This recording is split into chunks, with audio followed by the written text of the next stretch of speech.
Queridos, eu quero compartilhar com os irmãos uma palavra hoje relacionada com a família. E eu gostaria que você acompanhasse comigo a leitura que eu vou fazer no livro de Mateus, no capítulo 19. Evangelho de São Mateus, capítulo de número 19. Vou ler do versículo 1 ao 6.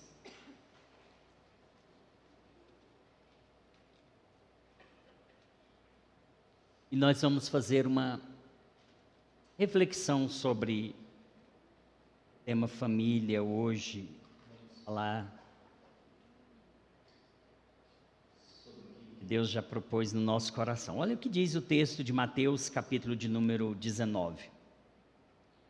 Quando Jesus acabou de proferir estas palavras, deixou a Galileia e foi para o território da Judéia, além do Jordão. Grandes multidões o seguiram, e ele as curou ali.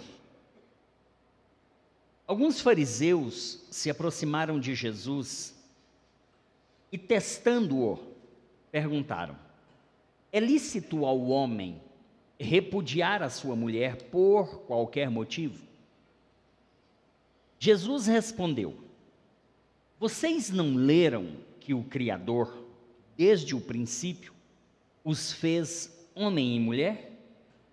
E que disse: por isso, o homem deixará o seu pai e a sua mãe e se unirá à sua mulher, tornando-se os dois uma só carne?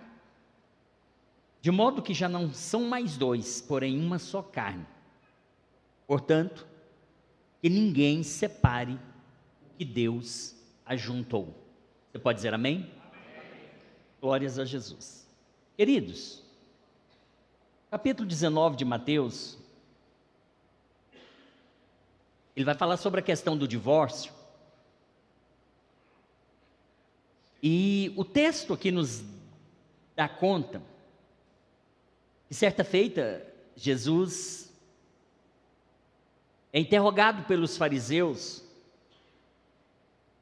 com o objetivo de experimentá-lo. Os fariseus, os escribas, tinham desse negócio, de vez em quando querer encostar Jesus na parede, né? Pensando que vai pegar Jesus no contrapé. Os fariseus tinham esse negócio de fazer essas perguntas capciosas, que às vezes eles até já sabiam a resposta, mas queriam ver se Jesus ia tropeçar nisso, ia tropeçar na resposta. Então os fariseus, na verdade, estavam tentando fazer com que Jesus escorregasse. Só que Jesus era Jesus, e ele nunca escorregava, né? E se vocês notarem, Jesus vai respondê-los de uma forma muito inteligente, fazendo outra pergunta, né? Jesus não responde diretamente, porque a pergunta deles é lícito ao homem repudiar a sua mulher por qualquer motivo? Jesus poderia dar uma resposta direta, sim ou não, mas a depender da resposta que Jesus desse, Jesus poderia estar contradizendo a lei ou contradizendo o costume, né? E aí, Jesus então, muito sabiamente, ele vai dar uma resposta primeiro fazendo uma pergunta. Vocês não leram o que o Criador, desde o princípio, vocês não leram que o Criador, desde o princípio, os fez homem e mulher? E disse: por isso deixará o homem seu pai e sua mãe, se unirá à sua mulher, e tornando-se os dois uma só carne? De modo que já não são mais dois, porém uma só carne. Portanto, o que Deus separou, portanto, que ninguém separe o que Deus ajuntou. Note que Jesus responde perguntando, e a resposta acaba ficando para eles mesmos, né? Mas eu quero, queridos, hoje compartilhar com os irmãos uma palavra sobre família. Isto porque família é a prioridade no coração de Deus. Família é prioridade no coração de Deus. Olha, se você notar, a Bíblia vai começar falando de família. Logo no início do Gênesis, no capítulo 2, nós vamos ver ali a formação a união do primeiro casal, formação e união do primeiro casal humano. Então, no começo, a Bíblia começa falando de família. Se você observar, o último versículo da Bíblia, ou o último versículo do Antigo Testamento, ou o Antigo Testamento vai terminar falando de família. Porque Malaquias 4,6, que é o último versículo do Antigo Testamento, fala, e Deus converterá o coração dos pais aos filhos, e o coração dos filhos aos pais. Termina o Antigo Testamento falando de família. Se você notar, o ministério de Jesus vai principiar numa festa de casamento. A Bíblia diz em João capítulo 2, que Jesus e sua família foram convidados a uma festa de casamento. Jesus vai a esta festa de casamento. E nesta festa, quando estavam servindo os convidados, a Bíblia diz que o vinho acabou. Vinho na Bíblia é símbolo, dentre outras coisas, de alegria. Aquele casamento estava começando, mas no seu começo, a alegria representada pelo vinho já estava indo embora. Então, naquela festa de casamento, o vinho acaba, e Jesus vai então transformar água em vinho, vai restituir a alegria que estava indo embora. E a Bíblia diz que Jesus então, com este milagre, ele inicia ali o seu ministério. Então, a Bíblia começa falando de família. O Antigo Testamento começa falando de família. O Antigo Testamento termina falando de família. Jesus começa o seu ministério numa festa de casamento. Paulo, que escreveu a maior parte do Novo Testamento, ele vai dedicar muitos escritos, ele vai dar muita ênfase à importância do casamento, à importância da família. Em várias de suas epístolas, ele está instruindo maridos e mulheres. Em várias de suas epístolas, ele está exortando maridos e mulheres. A Bíblia começa falando de família. O Velho Testamento termina falando de família. Jesus começa seu ministério numa festa de casamento. Paulo, o maior dos apóstolos, que escreveu a maior parte do Novo Testamento, vai dar muita ênfase à família. Pedro, ele vai dedicar um capítulo inteiro de sua primeira epístola aos casais. Esse tema família tem muita importância para Deus. Família tem muita importância, é prioridade para Deus. Família não é projeto humano. Família é projeto divino. Família não nasce na terra. Família nasce no céu. Não nasce no coração do homem, nasce no coração de Deus. Família para Deus tem uma grande importância, tem uma grande relevância. Família é prioridade no coração de Deus. Por que família é prioridade? Por que a importância da família? A família, ela é a origem de tudo. Origem de tudo que se possa pensar, sobretudo sobre relacionamentos interpessoais. A família, para os judeus, sempre foi o agente integrador de grupo. Sempre foi o agente estabilizador emocional. Para os judeus, a família sempre foi o corretivo psicológico. Por essa razão, para eles, judeus, preservar a família era preservar a pureza do seu povo, era preservar a pureza da sua nação. A família, ela é o lugar privilegiado, o lugar onde se inicia a educação. A família é o lugar onde se inicia o exercício da fraternidade, o exercício da solidariedade, da comunhão, em suas múltiplas formas. Tudo começa na família, tudo começa no lar. Aquilo que se aprende na faculdade, com o passar do tempo pode ser esquecido. Mas aquilo que se aprende no âmbito da família, no seio familiar, lá no lar, aquilo são experiências que permanecem para a vida toda. Daí a importância de nós termos muito cuidado com o que fazemos e o que falamos e a maneira como procedemos dentro de casa. Porque os nossos filhos se espelham em nós, pais. E se a gente não tiver atitudes comportamentais sábias, nossos filhos, eles aprenderão com a gente. Temos que ter muito cuidado. Não existe outra oficina que se possa comparar à família na modelagem do caráter do indivíduo. O melhor lugar onde o indivíduo tem o seu caráter formado é no seio da família. É ali que o caráter da criança é moldado. Então, família é algo de extrema prioridade para Deus. A família, ela é o centro da promoção do indivíduo. Ela é o laboratório do desenvolvimento cultural, social e humano, pela própria vocação, pelas próprias características que lhe são próprias.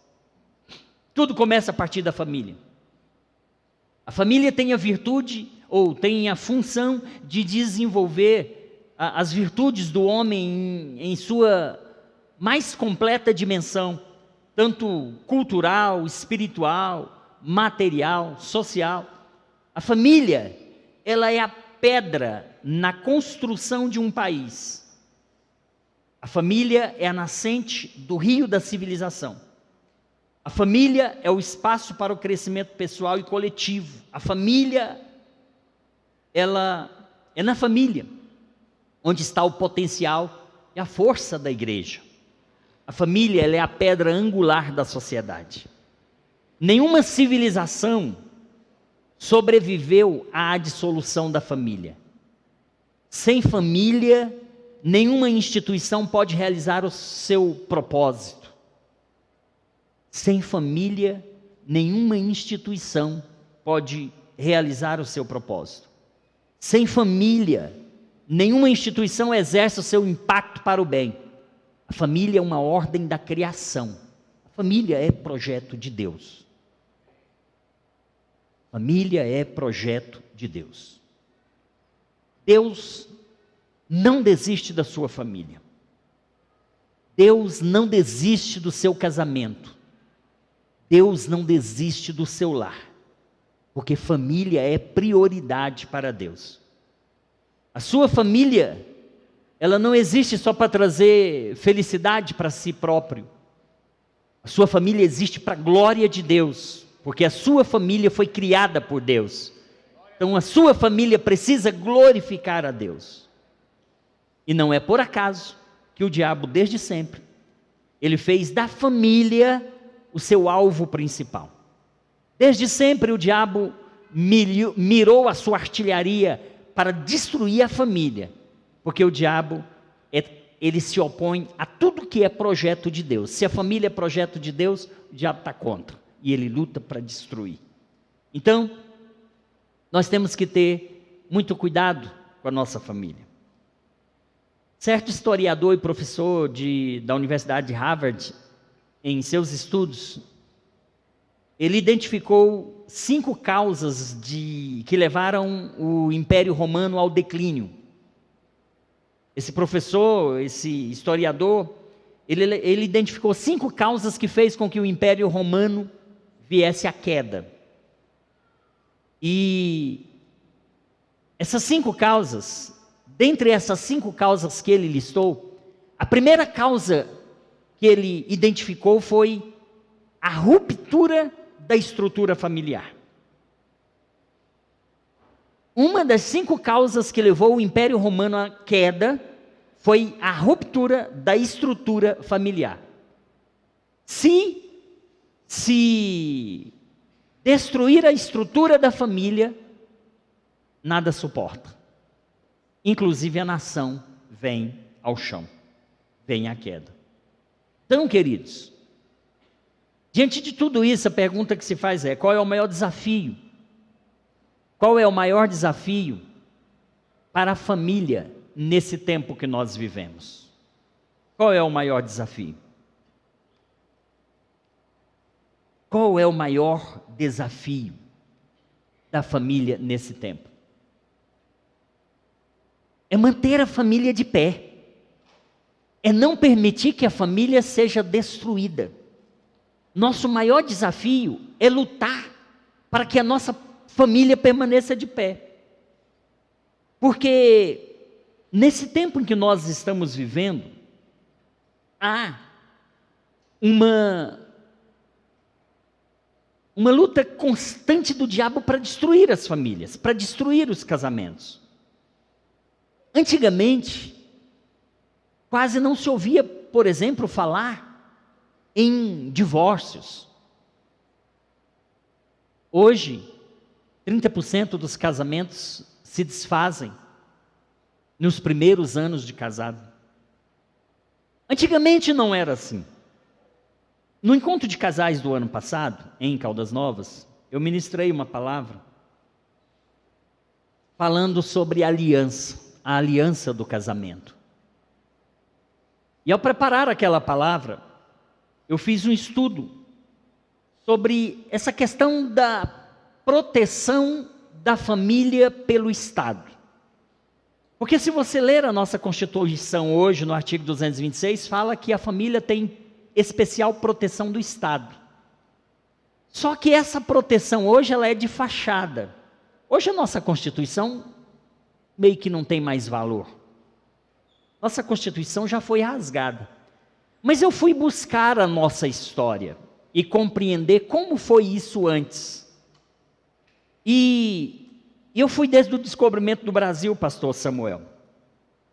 E o que eu aprendi no estudo que fiz foi que a história política do Brasil se divide em 3 grandes períodos. Nós tivemos o período colonial, em que nós éramos colônia de Portugal.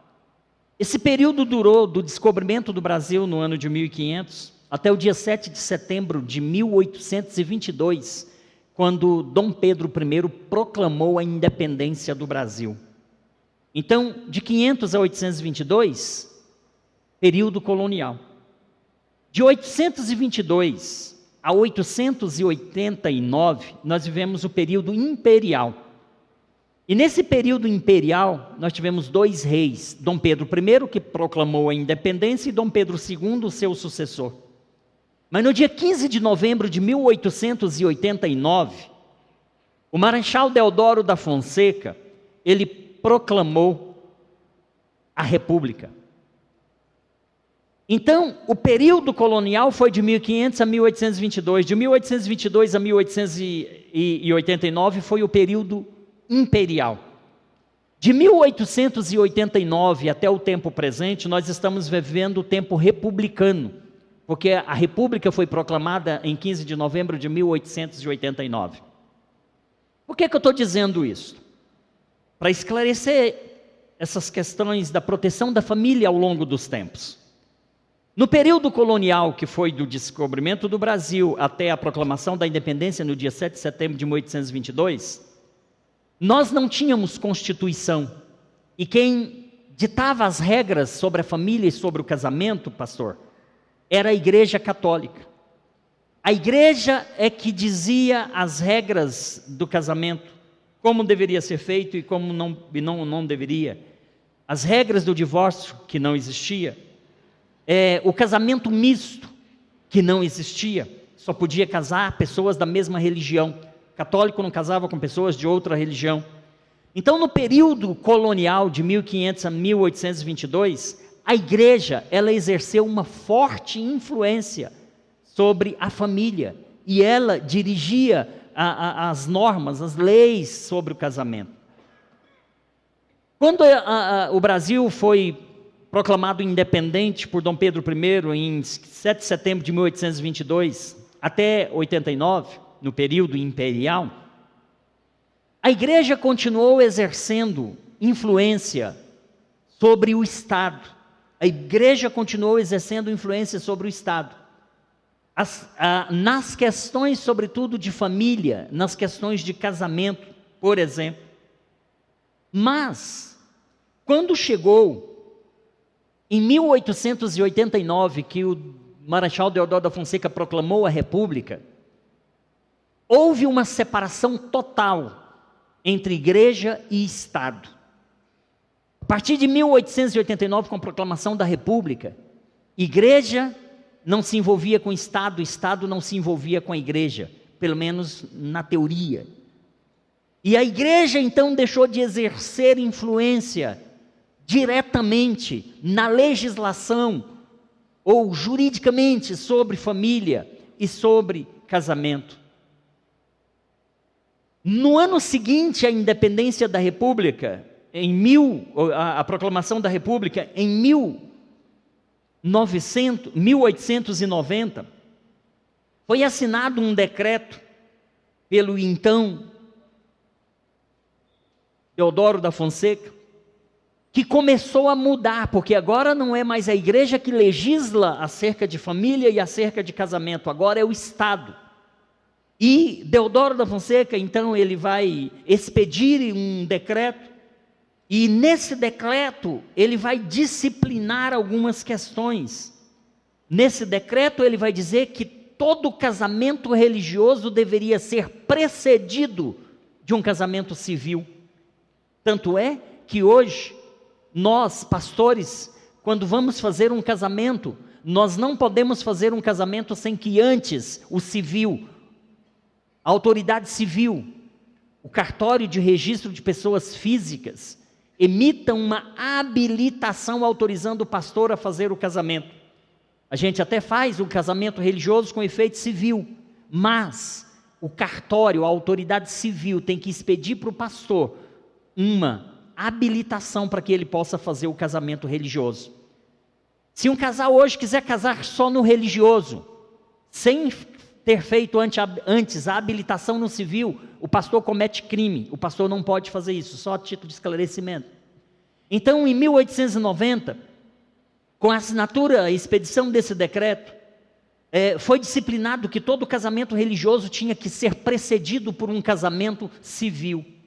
E nesse mesmo decreto, também foi disciplinado pela primeira vez a separação de corpos, que a Igreja Católica não permitia, que a Igreja, enquanto legislava, não permitia. Então, nesse decreto, além de dizer que todo casamento religioso tinha que ser precedido de um casamento civil, foi também disciplinado ou permitida a separação de corpos. Aí começou a mudar a coisa. E aí tinha 3 condições para que pudesse haver a separação. A primeira era em caso de adultério. Se tivesse adultério, a pessoa tinha direito então de se separar do seu marido ou da sua esposa.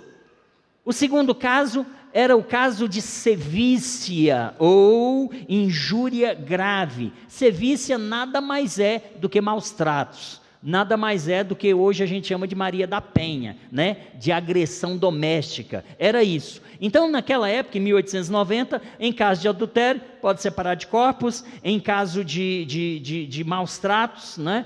Poderia separar, e também em caso de abandono. Em caso de abandono, o cônjuge abandonado, eles poderiam então solicitar a separação. Isso em 1890, já na República. E aí, durante todo o tempo de existência da nação brasileira, do Brasil, nós tivemos 7 constituições. No período colonial, não tinha constituição, né?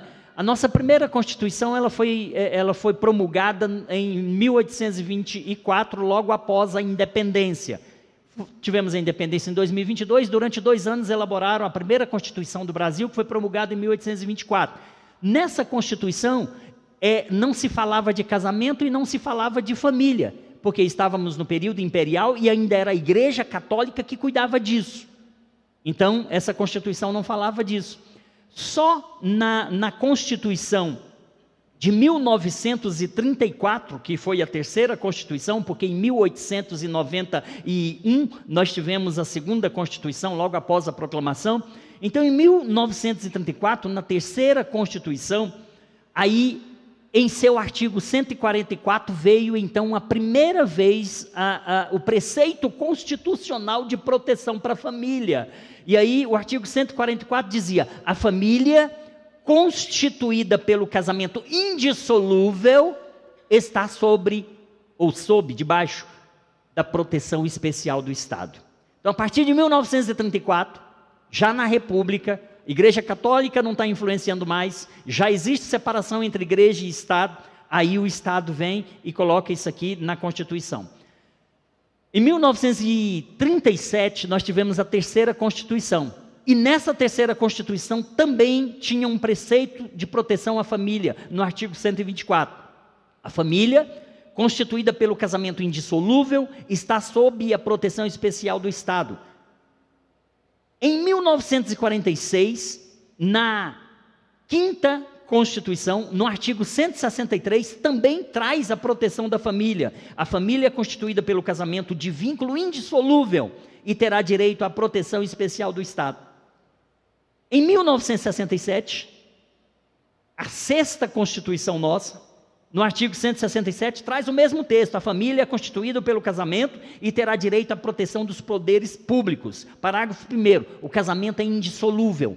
Casou, é para sempre, não se separa, não se divorcia. E aí, em 1988, promulgou-se a Constituição atual, no dia 5 de outubro daquele ano, que é a Constituição que está em vigor até hoje. Essa traz no artigo 226, assim: a família, base da sociedade, tem especial proteção do Estado. Mas, deixa eu dizer uma coisa para os irmãos. 1934, então, veio a primeira proteção da família, juridicamente falando, no preceito constitucional. Em 1977, o divórcio, ele foi instituído oficialmente com a emenda constitucional número 9.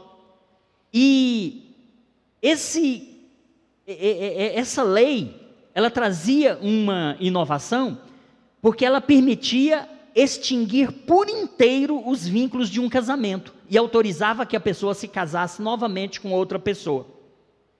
E aí, até o ano de 77, quem se casava permanecia com vínculo jurídico para o resto da vida, até 77.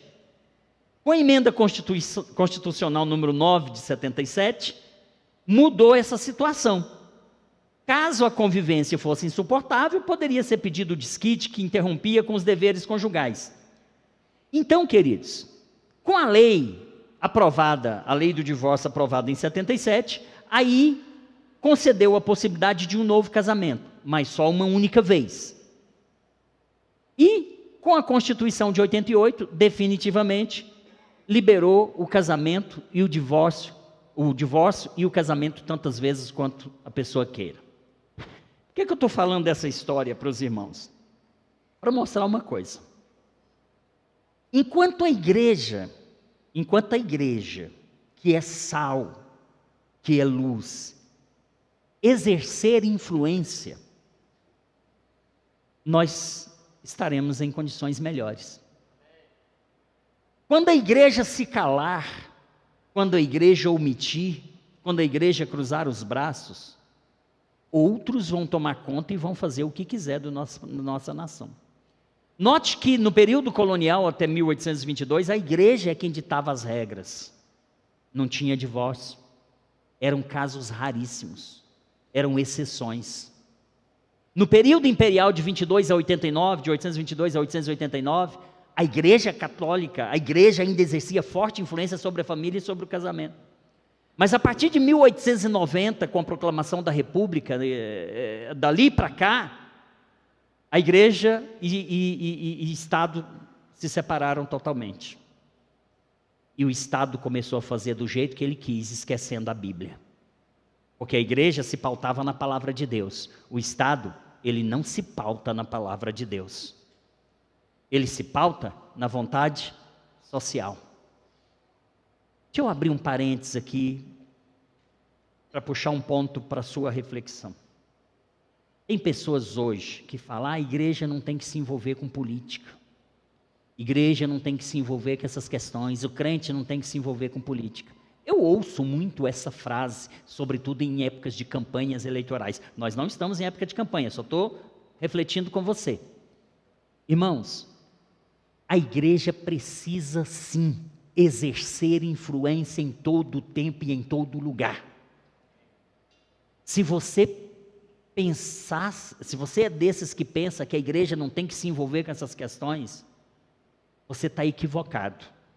Hoje a Casa de Leis, o Legislativo, precisa sim de ter um homem de Deus lá, de ter uma mulher de Deus lá, um homem que teme a Deus, que obedece a sua palavra, que conhece a Bíblia, para lutar, para que haja um equilíbrio, haja um contrapeso na elaboração das leis, porque hoje estão aprovando leis que destrói a sua família, que destrói casamento, que acaba com seus filhos, que destrói essa instituição que é projeto de Deus.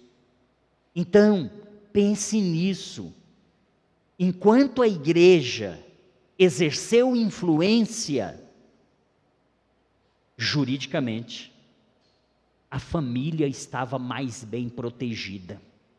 Enquanto a igreja exerceu influência, a igreja, o casamento, os nossos filhos estavam mais bem protegidos, pastor. A partir do momento que a igreja recuou, a igreja ficou de lado e transferiu essa responsabilidade apenas para o Estado, e eu digo, juridicamente, a família, o casamento, os nossos filhos ficaram mais desprotegidos. Fecho esse parênteses e você reflita nisso, essa questão, a igreja tem que estar fora da política, a igreja não tem que envolver, a igreja tem que influenciar sim, em todos os lugares, em todos os tempos. Oxalá, se nós tivéssemos uma nação, onde o Congresso fosse só de pessoas tementes a Deus e que obedecem à Bíblia Sagrada, nós teríamos leis mais justas, nós teríamos família mais protegida, casamentos mais protegidos, filhos mais protegidos. É assim que eu penso. Quero que você reflita sobre isso. Mas eu quero então, passado essa parte histórica, eu quero então continuar falando sobre essa questão da família, meus irmãos. A família, ela é um projeto de Deus. A família é um projeto de Deus. E o casamento, o primeiro casal humano, o primeiro casamento foi instituído lá no Jardim do Éden. Ele foi instituído por Deus. Portanto, nós precisamos entender que nós casamos para viver casados até que a morte nos separe. Eu sei que nessa noite aqui, eu estou falando para muitas pessoas que, com certeza, foram vítimas desse acidente de percurso. Eu tenho certeza que tem pessoas aqui que foram vítimas desse acidente de percurso, mas eu estou hoje falando o que diz a palavra de Deus. Na resposta de Deus aos fariseus, Jesus disse, olha,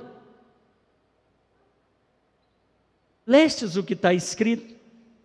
Que no princípio, o homem deixa seu pai e sua mãe, se une à sua mulher e se tornam ambos, os dois, uma só carne. De modo que já não são mais dois, porém uma só carne. Portanto, o que Deus ajuntou, não o separe o homem. Hoje, se você está casado, lute para permanecer casado. Porque o projeto de Deus é que a sua família permaneça de pé. Que o seu casamento permaneça de pé. Toda separação de casal traz destruição para a família. Traz destruição e tristeza para todos que estão à volta. Quando há uma separação, Deus não ganha, a família não ganha, os filhos não ganham, os familiares dos cônjuges não ganham. Só quem ganha é o diabo. E o diabo está lutando para que haja essa destruição. Ele está lutando.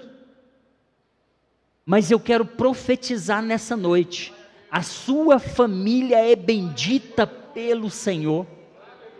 Não importa se você foi vítima desse acidente antes, não importa, você está coberto pelo Senhor. A Bíblia diz em Gênesis 12 que em Abraão seriam benditas todas as famílias da terra. Eu quero dizer que a sua família é bendita, o seu casamento é bendito, os seus filhos são benditos, e o Senhor protegerá seu casamento, sua casa, a sua família. Haverá uma blindagem, Deus há de guardar a sua casa, porque a sua família é projeto de Deus, e não há levante do inimigo que vai destruir a sua casa. Não existe isso. Tem muitas pessoas solteiras aqui entre nós. Tem muitas pessoas divorciadas. Tem muitas pessoas que ainda estão esperando o seu Isaac, a sua Rebeca, a pessoa amada. Eu quero profetizar um casamento abençoado na sua vida. Quero profetizar um homem abençoado na sua vida, uma mulher abençoada na sua vida, meu filho. Que o Senhor possa abençoar você. Deixa eu te dizer uma coisa: quando nós viemos ao altar, ou quando nós nos unimos pelos laços sagrados do matrimônio, nós fizemos votos de fidelidade. Prometo ser fiel até a morte, quer seja na dor, quer seja na saúde, quer seja na enfermidade, quer seja na riqueza ou na pobreza, em todas as circunstâncias, prometo ser fiel até a morte. E hoje, no tempo moderno, os casamentos ainda têm, além dos votos tradicionais, uns tais votos espontâneos, onde os noivos ali fazem cada promessa. Queridos, nós temos que ter muito cuidado, porque os votos que nós fazemos aqui, nós fazemos diante de Deus, fazemos diante de testemunhas, e devemos cumprir com os votos que nós fazemos no casamento. Por quê? Porque a Bíblia diz que é melhor votar, ou é melhor não fazer um voto, do que fazer o voto e não cumprir um voto. Eclesiastes, capítulo 5. É melhor não votar do que você fazer um voto e não cumprir. Por que tem muitas famílias hoje, muitos casamentos sofrendo e se autodestruindo? Porque não estão cumprindo com os votos que fizeram no altar. Prometeram amar em qualquer circunstância. Prometeram ser fiel até a morte. Mas estão quebrando esse voto de fidelidade. Estão quebrando esse voto de fidelidade. E biblicamente falando, existem dois motivos, existem duas exceções para o divórcio. É o caso de infidelidade conjugal e é o caso de abandono. Se houver adultério, ou se houver infidelidade, ou se houver abandono, são as exceções que a Bíblia permite o divórcio. São as exceções. Mas o grande problema é que hoje está havendo uma banalização do casamento. As pessoas estão casando hoje e descasando amanhã. As pessoas estão casando hoje, tipo assim, vou tentar, se der certo permanece, se não der a gente vai lá no cartório e desfaz o casamento, e cancela o contrato. As pessoas estão hoje com uma coisa na cabeça, de que casamento é um contrato. Esses contratozinhos simples, porque todo contrato, eu já falei aqui várias vezes, todo contrato, irmãos, ele pode ser anulado. O contrato ele pode ser destratado, ele pode ser cancelado, pode ser revogado. O contrato é assim. E quando você faz um contrato de casamento lá no cartório, lá no civil, esse é um contrato, como qualquer outro contrato. Ele pode sim ser desfeito. Mas deixa eu te dizer uma coisa. Você nunca deve encarar o seu casamento como um contrato jurídico apenas. Casamento não é contrato jurídico apenas. Isso só no âmbito do direito. Casamento é aliança, irmãos. A Bíblia diz que é aliança. É aliança, é para sempre. Olha, aliança não desfaz, aliança não se quebra, aliança não se anula, aliança é irrevogável. Você um dia se casou, você fez uma aliança com seu cônjuge, então você não pode quebrar essa aliança, você não pode revogar essa aliança. Não existe a possibilidade de uma aliança ser desfeita, não existe isso. Você casou, você na verdade fez uma aliança diante de Deus, uma aliança diante dos homens. Aliança é uma coisa tão séria e tão irrevogável, que na Bíblia tem uma história, talvez vocês não se lembrem, mas Josué, uma certa feita, estava diante dos gibeonitas, e a ordem era para destruir os gibeonitas, e os gibeonitas engambelaram Josué. Eles se disfarçaram como sendo de pessoas de terras longínquas, que estavam passando por Gibeon naquele momento, né? Se mudaram suas vestes, se disfarçaram e fizeram uma aliança com Josué para que eles não fossem destruídos junto com os moradores de Gibeon, só que eles eram os próprios gibeonitas.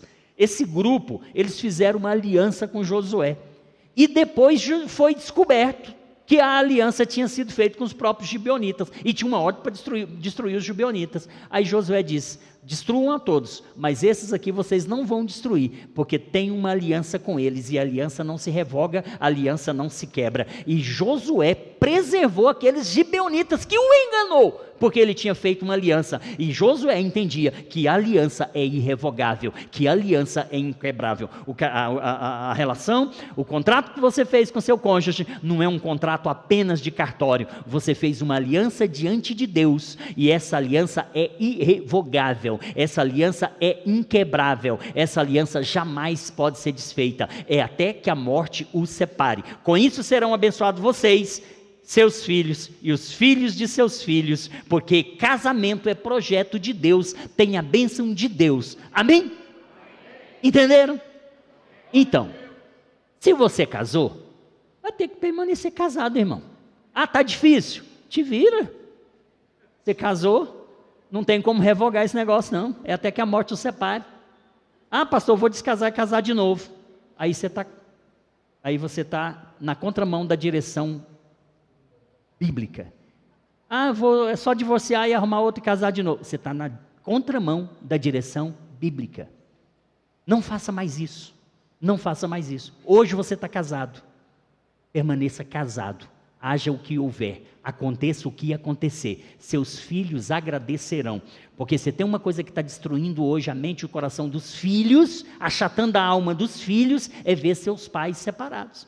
Eu digo aqui que a maior segurança que um pai pode dar para o filho é amar a mãe dele. Maior alegria, maior segurança que um pai pode dar para o seu filho é amar a mãe dele. Porque quando ele vê a sua mãe sendo maltratada pelo seu pai, a sua alma é achatada, esmagada, é dilacerado o seu coração. Então, os filhos sofrem com as crises do casamento. Haja o que houver, permaneça firme, até que Jesus volte, porque casamento é aliança, e a aliança não se rompe, a aliança não se quebre, a aliança não se revoga. Aí você fala: mas pastor, eu tenho que suportar esse homem me agredindo desse jeito, me batendo? Deixa eu dizer, não.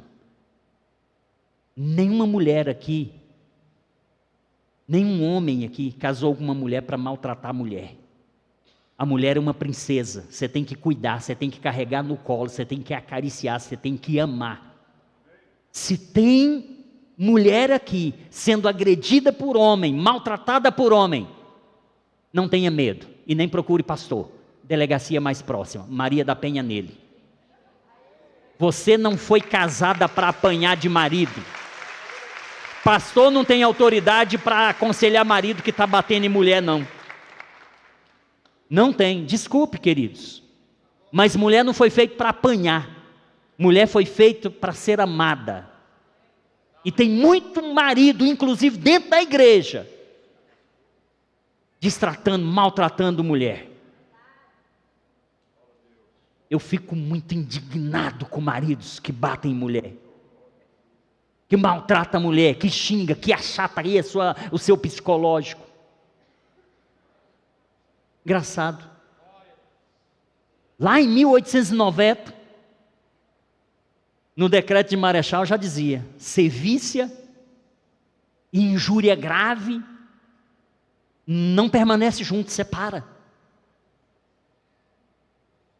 Você tem que suportar, mas você não tem que ser exposta a martírio. Não seja boba. Um dia eu aconselhei uma mulher que seu esposo era militar. Ele chegava sempre trabalhava, chegava à noite, tarde da noite, agredia ela na frente de 2 crianças e chegava ao ponto de botar a arma na cabeça dela. Eu falei: mulher, você quer morrer? Pega seus filhos e vaza. Ou você vai esperar morrer primeiro, para os seus filhos tentar fazer alguma coisa? Maridos, homens que estão aqui, sejam homem. E ser homem é não maltratar a sua mulher. Ser homem é amar a sua mulher. Ser homem é permanecer cuidando dela. Porque Deus colocou ela na sua vida para você cuidar dela. Não para maltratar ela. Tem muitos jovens aqui que vão se casar. Moços, moças que vão se casar. Deixa eu dizer para vocês. Façam uma boa escolha. Escolham bem, porque Deus não vai escolher o marido de nenhuma mulher, e Deus não vai escolher a mulher de nenhum marido, porque se Deus escolhesse e depois viesse a ter um divórcio, a primeira coisa é dizer: Deus, a mulher que o Senhor me deu, deu ruim. Você ia culpar Deus. Deus sempre nos deu o direito de fazer escolhas, o livre-arbítrio para escolher tudo na vida, inclusive o nosso parceiro com o qual nós vamos viver a vida toda. Então, você que vai casar, faça uma boa escolha, porque é você que escolhe, não é Deus que vai escolher para você. Pastor, mas como é escolher a boa escolha? Como é fazer a boa escolha? Ore, busque um homem de Deus, busque uma pessoa que respeita pai e mãe. Se você, moça, moço, for namorar com alguém e perceber que esse seu namorado ou namorada não obedece pai, distrata pai, xinga mãe, fala mais alto que o pai, foge, porque vai fazer a mesma coisa com você. Foge, vai fazer a mesma coisa com você. Se você está procurando um moço para trabalhar, para namorar, observa se ele trabalha, se ele gosta de trabalhar, porque tem uns homens aí que não trabalham, quer que a mulher trabalhe para sustentar ele. Observa se ele é trabalhador, observa o que ele quer da vida. Porque tem moça que se envolve. Rapaz, teve uma situação que eu acompanhei nos anos 80, de uma jovem da igreja, crente, líder de conjunto, pentecostal, se engraçou com um rapaz da sua rua, bandido. Esse rapaz foi preso, lá da sua igreja, Chiquinha. Esse rapaz foi preso. Quem vai lembrar? E a moça da igreja, mesmo com o rapaz, não, mas eu quero casar com ele. O cara condenado a 30 anos de cadeia, pastor. E a moça da igreja, não, eu quero casar com ele. Casou com um bandido na cadeia. Que estilo de vida você quer? Que estilo de vida você quer no pós-casamento? Então escolha certo. Deixa eu te dar uma dica, então, veja se ele trabalha. Deixa eu dizer uma coisa. Deus, a prioridade de Deus para o homem não é mulher, é trabalho. Sabia disso? Antes de Deus dar mulher para o homem, Deus deu trabalho. Tem homem aí que só quer saber de mulher, mas não quer saber de trabalhar. É namorando aqui, namorando ali, pega aqui, pega ali, motel aqui, motel ali, mas trabalhar que é bom, nada. Casar que é bom, nada. Fica atenta, moça. Quando Deus criou o homem em Gênesis 2, a Bíblia diz que Deus, no 2,7, Deus formou o homem do pó da terra. Na sequência, nos versículos seguintes, a Bíblia diz que Deus formou um jardim no Éden e botou o homem lá no jardim para cultivar o jardim, para ser jardineiro, trabalhador, aparar grama, rastelar folhas, cuidar do jardim e guardar, que era vigia também, tinha função de vigia no jardim. Deus botou o homem no jardim para cultivar e para guardar. Então Deus deu o trabalho de jardineiro e de vigia para Adão. Só depois disso, no versículo 15, que Deus então vai trazer um sono pesado sobre Adão, vai tirar uma costela sua, e dessa costela vai fazer a mulher e dar a Adão. Então, antes de Deus dar mulher para o homem, Deus dá trabalho. Se você não trabalha, deixa de procurar mulher, procura trabalho primeiro, porque sem trabalho não mantém família. Casamento não é só sexo, não é só cama, vai trabalhar. É assim que funciona, é assim que Deus faz, né?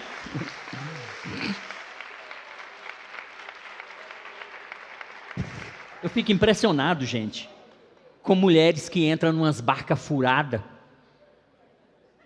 Faça a escolha certa, porque o que você escolher é para durar até que a vida te separe em vocês. É até que a morte separe. Você não vai fazer um contrato jurídico apenas, vai fazer uma aliança, e a aliança é para sempre. Você vai escolher a pessoa com quem você vai se casar e vai viver ao seu lado o resto da sua vida. Agora vai pegar qualquer um aí preguiçoso que não quer nada com a vida? Faça boa escolha, moço. Vê se essa moça é trabalhadora. Vê se ela sabe pelo menos cozinhar, porque os maridos de hoje, os jovens casais hoje estão tendo problema sério. Tudo engordando, porque só sabe comer cachorro quente na rua. Porque a mulher não sabe fazer um arroz. A mulher não sabe fritar um ovo, Chiquinha.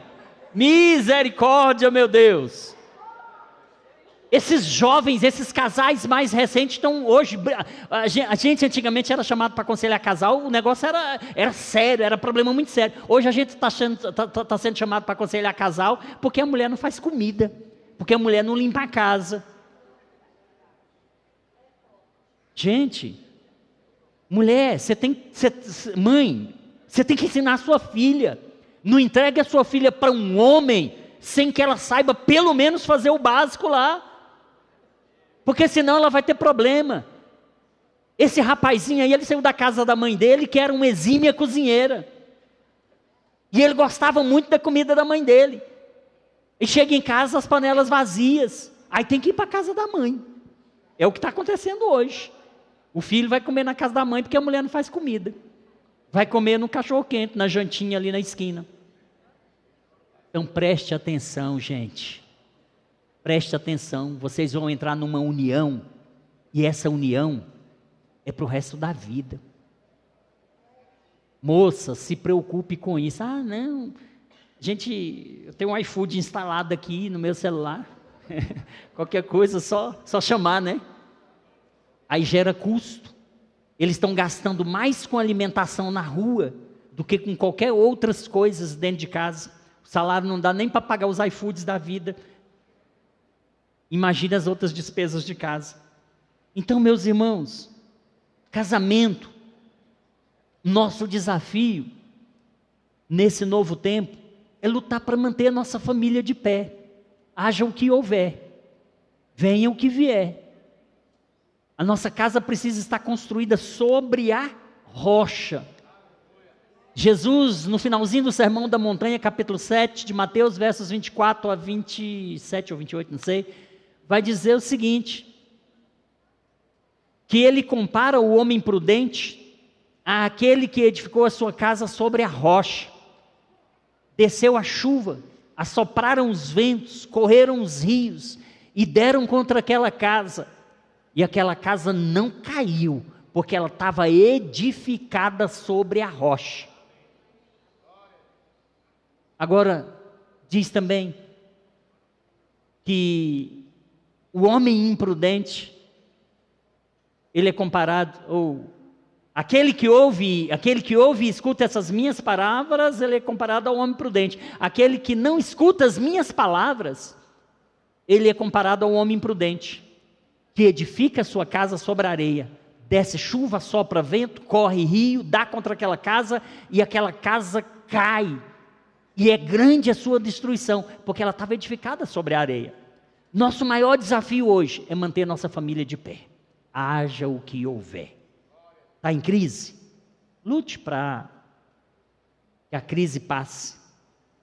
Mais comunicação, mais diálogo, mais conversa, mais carinho, mais amor, mais respeito, mais cuidado, mais valorização, mais elogios, menos críticas.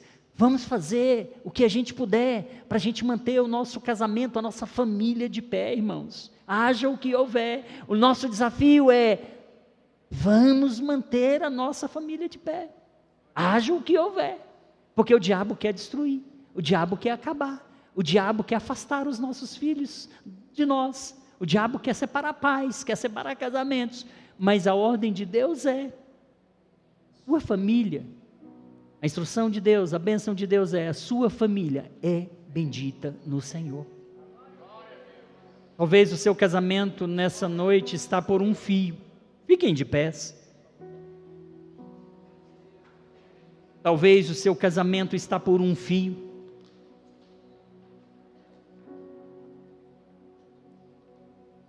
Talvez o diálogo já não existe mais. Talvez a comunicação já não existe mais. Talvez a cada um num cômodo da casa isolado. Talvez já não reúnem-se mais à mesa para jantar juntos, para fazer uma refeição juntos. Talvez você, ao final do dia, está no seu trabalho e não tem mais prazer em voltar para casa. Já ouvi muito isso de pessoas. Pastor, o pior momento do dia para mim é quando encerro o expediente no meu trabalho e eu sei que eu tenho que voltar para casa. Porque o ambiente do lar já não é um ambiente aconchegante, um ambiente de descanso, um ambiente de paz. Aí vai sair com os amigos ou amigas. Faz questão de chegar em casa tarde, só para tomar banho, dormir e sair no outro dia cedo. Talvez você não tenha mais prazer de voltar para sua casa no final do dia. Está difícil. Eu te dizer uma coisa: nosso Jesus sofreu muito mais. Ele pagou um preço muito maior. Vamos pagar o preço também. Não tem problema que Deus não possa resolver. Não tem problema que Deus não possa resolver. Eu já vi casamento estar completamente destruído, e quando você ouvia as partes, você dizia: não, aqui não tem mais jeito não, já era, e é divórcio, aqui é separação. Mas Deus entrava com providência e fazia transformação, como se transforma a água para o vinho, e da noite para o dia parece que nascia um novo homem, parece que nascia uma nova mulher, e eles começavam a viver um período semelhante a um período de lua de mel. Deus pode mudar a sua história, Deus pode mudar a história da sua casa, Deus pode mudar a história do seu casamento, Deus pode mudar a história dos seus filhos. Não desista não, porque Deus não desiste do seu casamento, Deus não desiste da sua família. Deus não desiste da sua família. Deus não desiste de você. Deus não desiste. Então persevere. Eu sei que é difícil, mas Jesus vai te dar a vitória. Ele é fiel. A sua palavra é fiel. Confia nele. Entregue os teus caminhos a Ele, e Ele tudo fará. Confia nele, espera nele. Ainda que você esteja como o salmista no Salmo 42, por que te abates, ó minha alma? E por que te perturbas dentro em mim? Confia em Deus, diz o salmista. Confia em Deus. Hoje mesmo, procure mudar a forma de comunicação com seu cônjuge. Procure mudar a forma de dialogar. Fale com mais carinho, fale com mais amor. Cuide mais, abrace mais, beije mais. Unam-se mais. Deus não quer ver nenhuma família destruída. Deus não quer ver nenhuma família se rompendo. Quero orar pelas famílias hoje. Mas eu quero saber se existe alguém, se existe alguma família em especial que precisa de uma oração, quer seja com relação a filhos, com relação a parentes, com relação à própria relação do casal, que crê que Deus hoje pode transformar água em vinho. Se tiver alguém que precisa de um milagre, só um milagre vai resolver o seu problema, e quiser vir aqui à frente, eu quero orar por você. Deus vai mudar a sua história. Deus vai mudar a sua história. Eu vou orar por todas as famílias, mas de repente tem alguém que fala: não, pastor, eu quero um milagre na minha vida. Qualquer que seja a área. Deus te abençoe, Deus te abençoe. Temos aqui algumas pessoas. O meu Deus, Ele está sentado no trono, e Ele tem todo o poder, no céu, na terra e debaixo da terra. Igreja, fecha os olhos. Comece a interceder por você mesmo, pela sua casa. Comece a interceder pela sua família. Comece a interceder por alguém que você sabe que precisa de um socorro. Vocês podem se aproximar aqui, porque eu creio no milagre. Eu creio. O meu Deus é o mesmo ontem, Ele é o mesmo hoje, Ele é o mesmo eternamente. O meu Deus não mudou, Ele fez milagres no passado, Ele faz milagres hoje, Ele continuará fazendo milagres até a sua volta. Você precisa de um milagre. Eu já vivi momento na minha vida que eu precisei de milagre. Eu já vivi momento na minha vida em que, se não fosse Deus, eu já teria sucumbido há muito tempo. Eu já vivi momentos na minha vida que eu olhava para todos os lados, eu não via saída. Eu olhava para a direita, era uma montanha de problemas, à esquerda uma montanha de problemas, à frente eu não via saída, não tinha para onde fugir.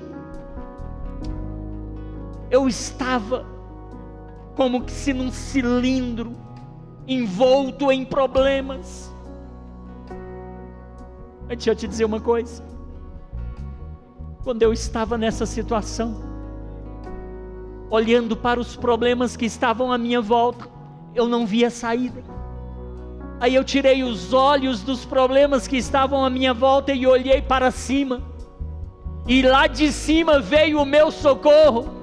Porque o meu socorro vem do alto, o teu socorro vem do alto, o teu socorro vem do Senhor Jeová, que fez o céu e a terra. Nesta noite tem socorro para a sua alma, nessa noite tem socorro para a sua vida.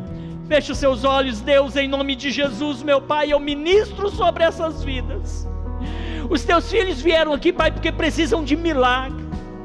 Deus, eu sei o que é milagre, Pai, porque eu vivi um milagre. Quando eu estive no vale da sombra da morte, meu Pai, desenganado pelos médicos, meu Deus, Pai, depois de eu estar 6 meses sem comer nada via oral, 6 meses, meu Pai, usando fraldas sobre um leito do hospital com 30 anos de idade, 6 meses sem poder comer nada, 6 meses com meu peso 30 quilos abaixo do normal, 6 meses tomando medicação que era para o resto da vida, sentindo dores que beiravam o insuportável. Meu Deus, depois de 6 meses, quando os médicos disseram para mim: eu não sei mais o que fazer com você, meu Deus, eu estava entregue, Senhor, eu estava entregue à morte. Mas o Senhor que estava sentado no trono, o Senhor se levantou, e o Senhor fez um milagre na minha vida, Pai. O Senhor fez o que eu não podia fazer, o Senhor fez o que os médicos não podiam fazer, o Senhor fez o que a medicina não podia fazer, meu Deus.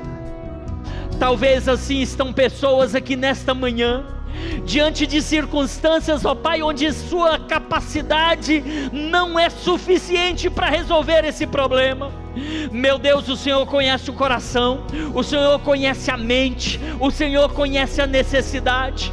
Uns precisam de vitória na saúde, outros precisam de vitória, Pai, no casamento, outros precisam de vitória na família, quem sabe nas finanças. Deus, o Senhor sabe, e nesta noite, Pai, eu te peço, assim como o Senhor fez um milagre na minha vida, Pai, eu quero compartilhar esse milagre aqui sobre essas vidas que estão aqui no altar, que eles experimentem o impossível, que eles vivam o que nunca viveram, que eles possam, Pai, sentir a Tua graça, o toque do Teu poder, o toque da Tua mão poderosa, e eles possam, Pai, serem nesta noite, meu Deus, transformados, que eles possam ser abençoados, que eles possam, meu Pai, receber o milagre. Então eu ministro o milagre na sua vida, eu ministro cura, eu ministro saúde para o casamento, eu ministro saúde para a família, eu ministro saúde para as finanças, eu ministro nesta hora saúde para os filhos, eu ministro bênção sobre a sua vida em todas as áreas, em nome de Jesus. Receba a sua vitória glorificando a Deus. A igreja aplauda ao Senhor. Pode retornar para o seu lugar, crendo no milagre, meu filho, minha filha. Até 1000 gerações, tua família, teus filhos e os filhos dos teus filhos, que a bênção se derrame. Até 1000 gerações, tua família, teus filhos e os filhos dos teus filhos, tua presença te acompanhe por detrás, por diante, do teu lado e em ti. É contigo, é por ti, e de dia e de noite, tua entrada e saída, em teu riso, em teu choro. É contigo, é por ti, é contigo, é por ti, é contigo, é por ti, é contigo, é por ti, é contigo, é por ti.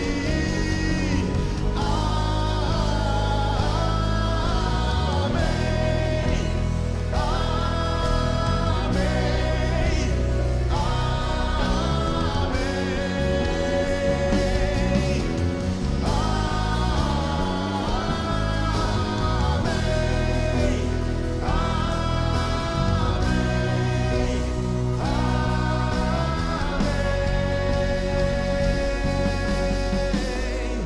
Aleluia, glória a Deus, glória a Deus, glória a Deus.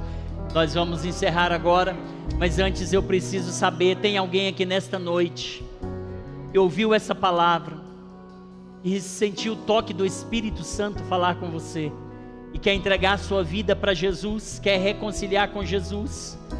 Se tem alguém, eu quero que levante a sua mão, eu quero orar por você. Você não pode sair daqui sem levar Jesus no seu coração.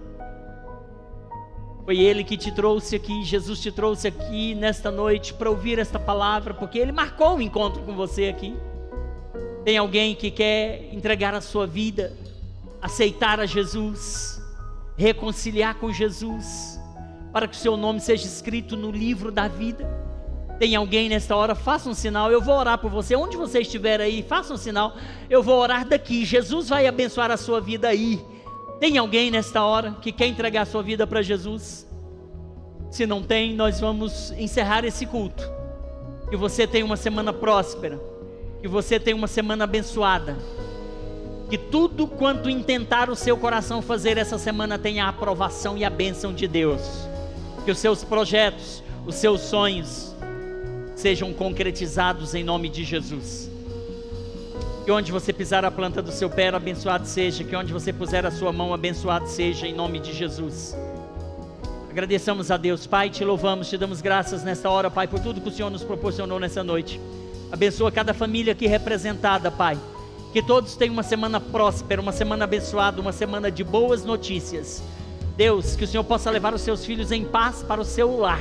Em nome de Jesus, guarde-os, leve-os em segurança e debaixo da tua proteção, em nome de Jesus. Amém. Estenda a sua mão. Que a graça do nosso Senhor Jesus Cristo, o amor de Deus nosso Pai, a comunhão e a consolação do Espírito Santo sejam com todos nós, e todos digam amém.